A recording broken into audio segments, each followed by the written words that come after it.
Hola a todos, ¿qué tal? ¿Cómo están? En este mundo en que las nuevas tecnologías nos permiten el acceso a más información de la que nunca habrían podido obtener en toda una vida nuestros antepasados, paradójicamente ha reducido el uso de lenguas minoritarias en favor del inglés, que se está imponiendo como lengua franca. Afortunadamente hay personas como nuestra invitada de hoy, la poeta peruana Gloria Cáceres, quienes luchan encarnizadamente por mantener en vida una lengua de misteriosa belleza como es el quechua. Llawan k'anchasqa. Wasiyman kutiptin llawan k'anchasqa yupiykuna kawsayniyta takyachin. Phiñakuymanta Pachamama k'atataptin mayupas qhichusqa ñaninrayku sayaykachaptin runa kayniymi paykunapaq ayllampi Estamos escuchando unos versos del poema Iluminada por la Luna de Gloria Cáceres. Muy buenas tardes, Gloria. Hola Jordi, ¿cómo estás? Muchísimas gracias por la invitación. Bienvenida a Radio Francia Internacional. Quizás el hecho de no comprender como yo el quechua lo hace más bello, ¿no? Más misterioso incluso. En efecto, el quechua, los especialistas o los amantes de las lenguas así raras, mágicas, dicen que el quechua tiene una belleza enorme. Y hay un estudioso que dice, el quechua es una de las lenguas que piensa más en el otro que en uno mismo. Es una lengua generosa. Generosa, ¿no? Entonces, Increíble. es eso lo que nos hace más solidarios, más comunicativos, pensar en el prójimo. ¿Cuáles son los orígenes del quechua? ¿Tiene orígenes orientales quizás? No, el quechua es una de las lenguas amerindias, las más antiguas, la que impone como lengua oficial es el inca, porque se supone que antes del quechua hubo otras lenguas, como por ejemplo el aymara o ¿cómo se llama? El puquina y otras lenguas raras, extrañas, sino que se supone que Pachacútec, en uno de sus viajes que va a la costa y escucha cómo la gente habla y le parece maravillosa. Se enamora de la princesa, se la lleva al Cusco y la convierte en lengua oficial, porque ahí todos los mitimaes. Y ahí la impone como lengua oficial. Pero mira la política de los incas. No fueron en contra de las lenguas que habían antes del quechua. Las mantuvieron. De ahí que llega el puquina, y el nazca, el chachapoyas, el lucana, el aymara y todas otras lenguas. Hubo una política de política lingüística de mantenimiento de las lenguas antes que el quechua. Increíble, ¿no? Me decías que la primera gramática del quechua es de 1500, ¿no? Sí, la primera gramática del quechua fue escrita por Fray Domingo de Santo Tomás en 1580. A finales del siglo XVI. Sí, a final del siglo. Bien, ellos, cuando se funda la universidad, también es en ese año. Ahora, ¿por qué construyen la gramática? Porque es un instrumento válido de normalizar, para que todos los curas que llegaban ahí, o todos aquellos gobernantes como, que le digo, virreyes, capitanes, qué sé yo, puedan difundir a los demás. Por Eso es. supuesto. Permíteme, Gloria, que recuerde a nuestros oyentes que has nacido en la localidad yacuchana de Colta en 1947, si no me equivoco, Sí. y aunque a los 7 años te instalas con tu familia en la región de Lima y todos los años vas a volver en tus vacaciones, a tu pueblo natal. ¿Qué significaba para ti volver a Ayacucho? Era el encuentro con la raíz, con la vida. Para mí, en uno de mis cuentos digo eso que se llama Ima Ima Chayasa. Cuando papá decía, vamos ahora, alisten sus cosas, nos vamos ahora de vacaciones a Colta, era la fiesta. No nos importaba otras cosas más que subir al camión, al ómnibus. Era el encuentro con la naturaleza, con tu lengua, con tu cultura, con tu familia. Beber el agua del río, de la quebrada. Para mí eso era todo. ¿Tan dura era la vida en la región de Lima para ti? No, nunca ha sido dura porque vivo en Chosica, en un lugar donde todo el año hace sol. Es la eterna vía del sol. Pero, ¿qué pasaba? Que papá tenía esa cosa que yo le agradezco ahora, a mis años, que nunca nos prohibió que habláramos la lengua, que nunca nos dijo, ustedes no pueden juntarse con la gente que trabaja. No, sí nos soltaba. Y decía, bueno, vayan a separar las crías, vayan a llevar la vaca, ordeñen, vayan a hacer eso. Y nosotras felices, con los jóvenes de nuestra edad, con nuestros amiguitos, con la familia. Iba con mi perro a quien lo ponía carona y era mi burro y le ordeñaba. Entonces, esas cosas no las encontraba en Lima. ¿Qué significaba para ti el quechua? Quizás cuando estabas en Lima eran los recuerdos de vacaciones, de la libertad, de la naturaleza. Mira, lo que yo recuerdo es que hablaba las dos lenguas de niña. No sé cuál aprendí primero ni cuál. Como aquí hay muchos que somos, cuyas familias vienen de otro sitio y en casa hablan la lengua del hogar y en la escuela aprenden la lengua de la sociedad, de la comunicación. Igual creo que era en mi casa. De tal modo que no extrañé nunca el quechua. Llegamos a Lima, yo tenía 7 años, postulé la cantuta para hacer mi primer año de estudio. Mi hermano no aprobó, entonces mi papá sacó de la escuela, de la cantuta, del colegio de aplicación y dijo, recién llegaditas no pueden separarse. Y nos fuimos a una escuelita fiscal donde nos insertamos bien. Porque yo no recuerdo que me hayan hecho bullying, que me hayan dicho serrana, motosa, no recuerdo. Eso es algo que a mí me digo, ¿dónde está ese recuerdo mío? ¿No? O inconscientemente, maravillosamente lo he ocultado para no sentir menos. ¿Quién sabe? ¿Quién sabe? Pero yo no recuerdo eso. Entonces, para mí, eran los dos. Los dos. Los dos eran mi vida. En la universidad vas a estudiar educación y vas a obtener una maestría en ciencias de la educación con una investigación sobre la morfosintaxis del quechua. Era Sí, importante para ti sí. entrar en el mundo del quechua de una manera... Bueno, te cuento. Yo era docente de la Cantuta, en Departamento de Comunicación en español. En eso que estoy yo sentadita esperando mi horario, llegan unos estudiantes, se amotinan y les exigen al jefe de departamento que les ponga un profesor de quechua que hable quechua y que hable español. Porque al que le habían puesto era un belga que no hablaba ninguna de las dos lenguas. Entonces el profesor dijo, bueno, voy a hacer lo posible. Se fueron los chicos y yo dije, ¿qué te pasó? Se amotinaron. Si es que no hay profesor de quechua, me dice. Digo, yo sé hablar. ¿Sabes hablar? Sí. Hazte cargo mañana. No. Así no es una cosa. Yo sé hablar y otra cosa es enseñar. Hay que conocer cómo funciona la lengua. Eso no.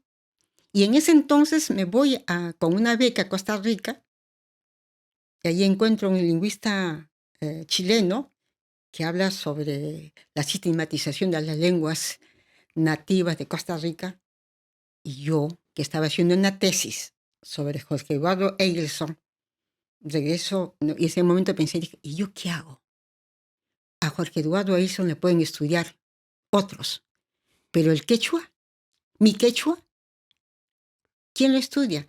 Yo que soy hablante nativa, si no lo hago, ¿por qué siempre tenemos que mirar que sean los sistematizadores, que sean americanos, europeos? ¿Y por qué una nativa no puede estudiar su lengua? Entonces me aventuré. No había muchos textos en quechua en aquella época y vas a publicar, estamos viendo imágenes de una serie de Sí, manuales educativos con relatos, sí, leyendas. Era importante eso también, era publicar. importante. Cuando empecé a enseñar quechua, porque regresé, y no solo fue que yo el mismo regreso, sino me matriculé en un curso de lingüística andina en San Marcos para conocer cómo funciona la lengua, porque hay que ser serias en todo. No es cuestión de, por ejemplo, yo jamás podía enseñar francés. Puedo enseñar quechua, puedo enseñar español, pero francés, por mucho que hable, no puedo, porque no conozco bien cómo funciona la lengua, ¿no? Entonces, eso fue. Y me formé ahí y empecé a enseñar, pero había mitos, leyendas. Yo quería algo más actual. Entonces empecé a traducir con mis alumnos en la Cartuta. Y luego cuando vengo acá, a Francia, pues seguí traduciendo. Entonces, uno de los libros, por ejemplo, de José María Arguedas, Por supuesto. ahí lo publiqué porque Fantástico. ahí termino, siendo hablante, no es fácil la traducción. Me En tomó la mucho universidad, tiempo. en la universidad muchos de tus compañeros eran seguramente de origen andino, pero entendían seguramente y hablaban quechua, pero no lo escribían, ¿no? ¿Qué significó para ellos poder aprender a Es, escribir quechua? mira, no lo hablaban por vergüenza y no le escribían menos porque decía que era una lengua muy difícil. Y no es una lengua difícil para escribir. Para mí, es quizás más fácil que el inglés. La gramática si la nosotros, porque es una lengua sufijante. El español es mucho más difícil, pero el quechua, para mí, será porque yo lo sistematizaba. Entonces, para ellos, que yo empiezo a enseñar quechua, y quien me dio un poco así de valor fue Gerald Taylor. Gerald Taylor visitó la Cantuta y al ver que me habían programado los cursos de quechua, me conoció y me dijo, ¡bravo! Ahí estamos. Fantástico. Entonces, fue eso. En el 99, a finales del siglo pasado, eres invitada por el Instituto de Lenguas Orientales aquí en París, donde vas a dar clases durante más de 5 años. ¿Cambió de algún modo tu manera de ver el quechua dando clases aquí en París? Sí, ¿sabes qué cambió? Que se fortaleció más. Se fortaleció y me dije, aquí enseñan el quechua en una sociedad donde los utilizan para investigar u otros por amor. Y allá, que nosotros debemos de tener como lengua de comunicación, porque está reconocida por la Constitución política, enseñábamos un ciclo, 2 ciclos, 3 ciclos, pero eso no es suficiente. Es como que el inglés que aprendimos no era. Entonces, eso sí, y empecé no solo a traducir, empecé a escribir mis poemas, mis relatos en quechua, porque yo antes de escribir en quechua, yo escribía en español.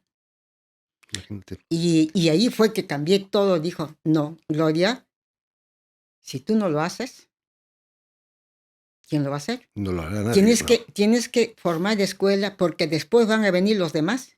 Y es eso, que estamos formando escuela. En 2008 vas a volver a Perú, a Lima, donde vas a trabajar como especialista del quechua en el Ministerio de Educación. Había mucho que hacer, imagino, ¿no? Así es. Había bastante trabajo, pero también había algo que me dolió mucho, que los profesores, los especialistas, así como yo que trabajamos en el ministerio, yo era especialista del español como segunda lengua, pero habían otros especialistas del quechua como primera lengua. A mí no me la dieron el español, me la dieron. ¿Y qué es lo que noté? Que no había coherencia con su actuación y su formación. Porque si bien ellos enseñaban la gramática quechua, pero en casa no.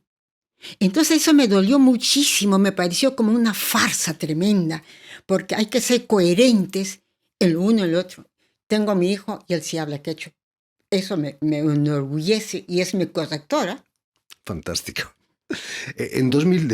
Volviendo a la presentación de tu poemario Tejedoras de Sueño, tu poemario bilingüe aquí en París, es una bella edición. Son necesarias estas ediciones bilingües. Es una manera también pedagógica de enseñar el Sí, quechua. mira, hay toda una... Actualmente los que escribimos quechua, los que escribimos en quechua, poemas, relatos, hay 2 posiciones. Uno que dicen que solamente hay que escribirlo sin traducción, solo en quechua, porque el quechua ya es momento de que no necesita apoyo, no necesitamos bastón, manataunayo. Pero yo sigo pensando que es necesario, por ahora, mientras no todos conozcan, escribir en las 2 lenguas o en las 3 lenguas. Si el Perú es multicultural, multilingüista, uno puede escribirlo en las lenguas que quiera. Entonces yo pues sigo tercamente escribiendo en las 2. Porque si tengo el dominio de ambas lenguas, ¿por qué no escriben en las 2? ¿Escribes primero en quechua o en español? Mira, generalmente escribo en quechua, generalmente, pero hay algunos que lo escribo en español, que es muy poco. Generalmente los relatos, los poemas, porque es el quechua el que primero me sale. José María Arguedas decía que su primera lengua era el quechua, pero no escribió un relato en quechua. Qué lástima, ¿no? ¿Y sabes por qué? Porque él perdió la fe, la esperanza en que el quechua se iba a imponer. Es lo que me dijo Sibila. Él perdió la esperanza porque dijo, hay una tremenda castellanización. En 20 años, 30 años ya nadie va a hablar. Y eso no es cierto. Paradójicamente, el quechua va para arriba. Han cambiado las cosas. Así es. No me gustaría dejarte marchar sin que nos propusieras uno de tus poemas de este poemario. Quizás el que hemos escuchado en quechua, podríamos escucharlo quizás en la versión que tú misma has traducido al castellano, al español, sí. ¿no? Se llamaba Iluminada por la luna. Este poema, como lo hemos visto ahí, es del libro Mosjo Aguajia, que quiere decir tejedora de sueños. En realidad, pues nosotros todos siempre tejemos sueños, ideas, pesares. Somos grandes tejedores. Por ahí no hay género. Sobre todo los poetas, creo, ¿no? Sí, creo que combinamos mucho. Entonces voy a leerles el poema en español, Iluminada por la luna. De Gloria Cáceres. Gracias. Cuando regreso a casa, iluminada por la luna, mis huellas afirman mi existencia. Cuando la tierra tiembla de furia y el río se encabrita por su lecho invadido, mi ser se rinde ante ellos. Y cuando los árboles lloran por la herida abierta, les declaro mi amor. Cuando regreso a casa, la coqueta luna intenta secuestrarme para que no vea el cielo azul ni escuche el bramido del río. Cuando miro el horizonte, el puente colgante se mece al vaivén de mis pesares. El aire helado me acaricia purificándome. Iluminada por la luna, brinco a tus brazos. Muchísimas gracias, Gloria Cáceres, y por este maravilloso poema de tu poemario. Que, por cierto, se presenta este jueves en INTI, que es un establecimiento peruano aquí en la capital francesa. Está en el 17 de la calle... Rue Picardie, está en París 3. En el distrito tercero. ¿A qué hora? Me imagino a las 7 de la tarde. Hemos programado 6:30, pero como siempre le damos un tiempo para que la gente llegue, ¿no? Eso es normal. Vamos a empezar 6:45 y como INTI es un lugar acogedor pero pequeño, esperamos que todos nos acompañen. Yo estoy feliz de que los amigos hayan impulsado esta presentación, porque viajo, me estoy yendo el 12 a Lima, pero antes pues soñaba con esto, y gracias a los amigos y a ti por esta hermosa entrevista. Un placer. Y felicitaciones porque siempre estás apoyando todos los eventos culturales de Perú y América Latina. Es nuestro deber. Muchísimas gracias de nuevo, Gloria, por haber estado aquí con nosotros. Mucho éxito aquí en la presentación en París. Gracias. Permíteme también que dé las gracias a Jan Bordelas y a Jérémy Boucher, quienes se han ocupado hoy de la realización del programa. Y también enviar un saludo a nuestros telespectadores, porque también los tenemos, que nos siguen en todo el continente americano, en Lima, seguro, y en Ayacucho también, gracias a la cadena Unión Continental Latinoamericana y la red CETAL, que reúne televisoras públicas y universitarias de toda América Latina. En quechua.